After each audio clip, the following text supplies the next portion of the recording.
ಲಂಡನ್ನಲ್ಲಿ ಭೀಕರ ಘಟನೆ.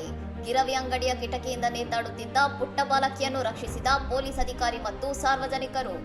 ಪೂರ್ವ ಲಂಡನ್ನ ಇಲ್ಫೋರ್ಡ್ ಹೈ ರಸ್ತೆಯಲ್ಲಿರುವ ಗಿರವಿ ಅಂಗಡಿಯೊಂದರ ಮೇಲಿನ ಕಿಟಕಿಯ ಕಟ್ಟೆಗೆ ಪುಟ್ಟ ಬಾಲಕಿಯೊಬ್ಬಳು ಅಂಟಿಕೊಂಡು ಅನಿಶ್ಚಿತವಾಗಿ ನೇತಾಡುತ್ತಿದ್ದ ಭಯಾನಕ ದೃಶ್ಯ ಸಾಮಾಜಿಕ ಜಾಲತಾಣಗಳಲ್ಲಿ ವೈರಲ್ ಆಗಿದೆ. ಸುಮಾರು 9 ನಿಮಿಷಗಳ ಕಾಲ ಕಟ್ಟೆಯ ಮೇಲೆ ನೇತಾಡುತ್ತಿದ್ದ ಬಾಲಕಿ ತನ್ನನ್ನು ತಾನು ರಕ್ಷಿಸಿಕೊಳ್ಳಲು ಹತಾಶವಾಗಿ ಪ್ರಯತ್ನಿಸುತ್ತಿದ್ದು, ಕೆಳಗೆ ನೆರೆದಿದ್ದ ಸಾರ್ವಜನಿಕರು ಆತಂಕದಿಂದ ನೋಡುತ್ತಿದ್ದರು. ಘಟನೆ ನಡೆದ ತಕ್ಷಣ ಸ್ಥಳಕ್ಕೆ ದೌಡಾಯಿಸಿದ ಪೊಲೀಸ್ ಅಧಿಕಾರಿ ಮತ್ತು ಓರ್ವ ನಾಗರಿಕ ಅಪಾಯದ ಸ್ಥಿತಿಯಲ್ಲಿದ್ದ ಮಗುವನ್ನು ಸಮಯಪ್ರಜ್ಞೆಯಿಂದ ಸುರಕ್ಷಿತವಾಗಿ ರಕ್ಷಿಸಿದ್ದಾರೆ. ಬಾಲಕಿ ಬಿದ್ದ ಕ್ಷಣವೇ ಸಾರ್ವಜನಿಕರು ಆತಂಕಿತರಾಗಿ ಕೂಗಾಡಿದ್ದು, ನಂತರ ಆಕೆಯನ್ನು ರಕ್ಷಿಸುತ್ತಿದ್ದಂತೆಯೇ ನೆರೆದಿದ್ದವರು ಚಪ್ಪಾಳೆ ತಟ್ಟಿ ಪೊಲೀಸ್ ಅಧಿಕಾರಿ ಮತ್ತು ಸಾರ್ವಜನಿಕರನ್ನು ಅಭಿನಂದಿಸಿದ್ದಾರೆ.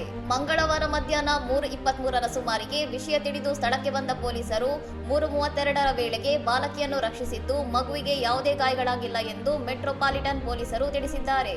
ಬಾಲಕಿ ಕಿಟಕಿಯ ಮೇಲೆ ಹತ್ತಿದ ಘಟನೆ ಪೋಷಕರು ಮತ್ತು ಆಡಳಿತ ಮಂಡಳಿಯಲ್ಲಿ ಆತಂಕ ಮೂಡಿಸಿದ್ದು, ಮಗುವಿನ ಸುರಕ್ಷತೆಯ ಬಗ್ಗೆ ಹೆಚ್ಚಿನ ನಿಗಾ ವಹಿಸುವ ಅಗತ್ಯತೆಯನ್ನು ಈ ಘಟನೆ ಮತ್ತೆ ಎತ್ತಿ ತೋರಿಸಿದೆ. ಇನ್ನಷ್ಟು ಸುದ್ದಿಗಳಿಗಾಗಿ ನೋಡ್ತಾ ಇರಿ ಸೌರಂ ಟಿವಿ.